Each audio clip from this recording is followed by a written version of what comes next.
അത്ഭുതങ്ങൾ തീർന്നിട്ടില്ല, അടയാളങ്ങൾ തീർന്നിട്ടില്ല കാലത്തിൽ ഈ ലോകത്തിൽ. എൻ്റെ പേര് മുത്തമ്മാളാണ്, വീട് വള്ളിക്കോട്.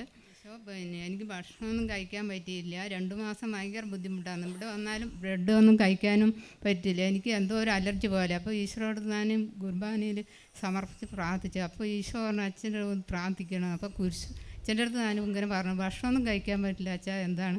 അപ്പോൾ മോള് നീ കുരിശ് വരച്ച് ഭക്ഷണം കഴിക്കുക പറഞ്ഞു. ഞാൻ അതേപോലെ ഈശോയെ നിൻ്റെ തിരുരക്തം എൻ്റെ വയറ്റിൽ ഒഴുക്കണമേ എന്ന് ഞാൻ വീട്ടിൽ ഈ കെട്ടുകൾ മാതാവിൻ്റെ അടുത്ത് സമർപ്പിച്ച് ഇങ്ങനെ എപ്പോഴും ഞാൻ പ്രാർത്ഥിക്കും. സമയത്തിൽ നടക്കുമ്പോഴും ഇരിക്കുമ്പോഴും എല്ലാം ഈശോൻ്റെ അടുത്ത് സമർപ്പിക്കും. ഈശോയെ എനിക്ക് കൃപ തരണമേ എന്ന് പ്രാർത്ഥിച്ചപ്പോൾ എനിക്ക് ഭക്ഷണം നല്ലപോലെ കഴിക്കാനും എല്ലാം ചെയ്യാൻ പറ്റി. ഈശോയ്ക്ക് മുടി കൊഴിച്ചിൽ മാറി, ശരീരത്തിൻ്റെ ക്ഷീണം മാറി. രണ്ടാമത്തെ സാക്ഷ്യം, എൻ്റെ മകനെ ജോലി ഇന്ന് മരുമകൾക്ക് ടീച്ചറാണ്.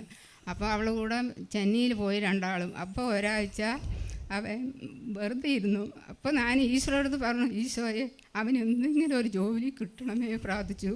അവൻ സ്കൂളിൽ ഡ്രൈവറെ ജോലി കിട്ടി. ഈശോയ്ക്ക് 1000 ഡ്രൈവിംഗ് ജോലി കിട്ടി. ചെന്നൈയിലാണ് ഇരിക്കുന്നത്, എപ്പോഴെങ്കിലും വീട്ടിലേക്ക് വരുള്ളൂ. അതുകൊണ്ട് ദൈവത്തിന് 1000 നന്ദി. എന്ത് ചോദിച്ചാലും ദൈവം എനിക്ക് കൃപ തരുന്നത് നന്ദി പറയുന്നു. മാതാവിന് എത്ര പറഞ്ഞാലും എനിക്ക് നന്ദി പറയാനുള്ള മകൻ ഒരു കാറ് വാങ്ങണം പറഞ്ഞാൽ മകൻ കാറും വാങ്ങാനുള്ള കൃപ വന്നു. ഈശോയെ നന്ദി. ചോദിച്ചു കാറ് വാങ്ങാൻ കൃപ വന്നു. എന്നും വീട്ടിൽ വരാൻ വേണ്ടി പ്രാർത്ഥിക്കണ്ട, ജോലി ചെയ്യട്ടെ അല്ലേ?